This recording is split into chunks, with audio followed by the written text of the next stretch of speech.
හැම ළමයෙක්ම අමාරුයි කියපු grade 9 English paper එකේ passive voice ප්‍රශ්න ටික අපි මේ වීඩියෝ එකෙන් සාකච්ඡා කරමු. passive voice කියන්නේ අපි ක්‍රියාව කරන කෙනාට වඩා ඒ කියන්නේ doerට වඩා එහෙම නැත්නම් subject එකට වඩා action එක ගැන focus කරලා ලියන sentences වලට. ඉතින් passive voice මේ ප්‍රශ්න ටික ගොඩක් ළමයින්ට අමාරු වෙලා තියෙනවා. ඉතින් අපි බලමු එකින් එක කොහොමද මේ ප්‍රශ්න ටික විසඳගන්නේ කියලා. හරි. paper එකේ ආපු first question එක තමයි she writes letters to her friends. ඉතින් මේ වගේ sentence එකක් ආවට පස්සේ ඔයාලට බොහොම ලේසියෙන් ලියා ගන්න පුළුවන් answer එකක් හදා ගන්න පුළුවන්. මොකද මේක අපිට හදා ගන්න පුළුවන් ලේසිම විදිහට දීලා තියෙනවා. එකටම ඔයාලා කරන්න ඕනේ මේකේ subject එක, ඒ වගේම verb එක, object එක කියන මෙන්න මේ ටික හොයාගෙන ඉන්න ඕනේ. ඒ ටික හොයාගත්තට පස්සේ ඔයාලට පේනවා මෙතනින් එහාට තියෙනවා to her friends කියලා වාක්‍ය කොටසක්. මේකට අපි කියනවා prepositional phrase එකක් කියලා. එහෙම නැත්නම් නිපාතකින් පටන් ගන්න වාක්‍ය කොටසක්. එතකොට අපි worry වෙන්න ඕනි මේ subject verb object කියන තැනට විතරයි. මොකද මේ prepositional phrase අපි change කරන්නේ නැහැ, change වෙන්නේ නැහැ. අපි passive voice වලදී change කරන්නේ මෙන්න මේ කියන කොටස් තුන විතරයි. හරි.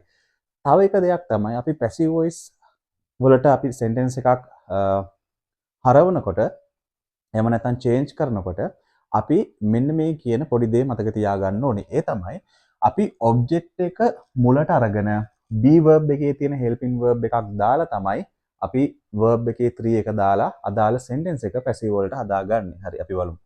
ඔයාලා දන්නවා හැමෝම object එකක් මුලට ගන්න ඕනි අදාළ passive voice එක හදාගන්න. අපිට මේකේ letters කියලා තියෙනවා. අපි ඒක මුලට ගමු.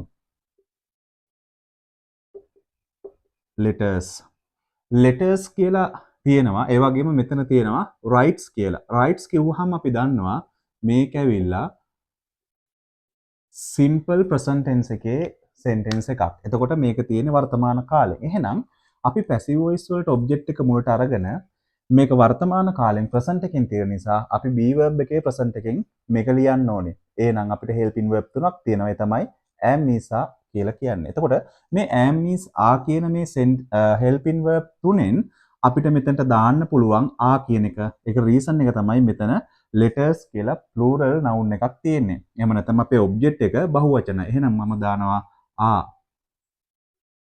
letters are.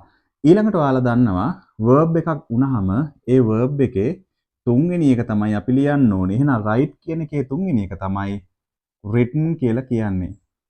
written. ලියනවා කියන අදහස තියෙන්නේ.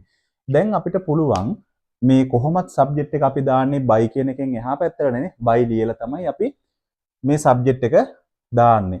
අපිට පුළුවන් මේක දෙවිදිහකට හදාගන්න. දැන් අපිට prepositional phrase එකකුත් තියෙනවානේ. එහෙනම් අපි මේක ලියාගෙන මිමු. letters are written to her friends. her friends මම මෙතන ලියා ගන්නම්. her friends අපිට දැන් පුළුවන් subject එක ඉන්න නිසා by her කියලා දාගන්න.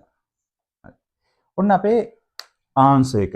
answer එක මෙහෙම ඉතාමත් ලේසි විදිහට හදාගන්න පුළුවන්. ඉතින් grade 9 එකේ ආපු මේ passive voice ප්‍රශ්නවල මේ වගේ subject verb object විදිහට positive sentences, ඒ වගේම question marks මේ හැම දෙයක්ම තිබුණේ. මේ විදිහට අදාළ sentence එකේ subject verb object එක හොයාගෙන ඒක මුලට අරගෙන tense එක බලලා ඒකට ගැලපෙන helping verb එක දාලා අනිවාර්යයෙන්ම passive verb එකේ තුන්වෙනි එක එන්නේ ඒ විදිහට දාලා ක්‍රියාව කරන කෙනෙක් ඉන්නවා නම් doer කෙනෙක් ඉන්නවා නම් by දාලා ඔයාලට මේ විදිහට sentence එකක් build up කරගන්න පුළුවන්.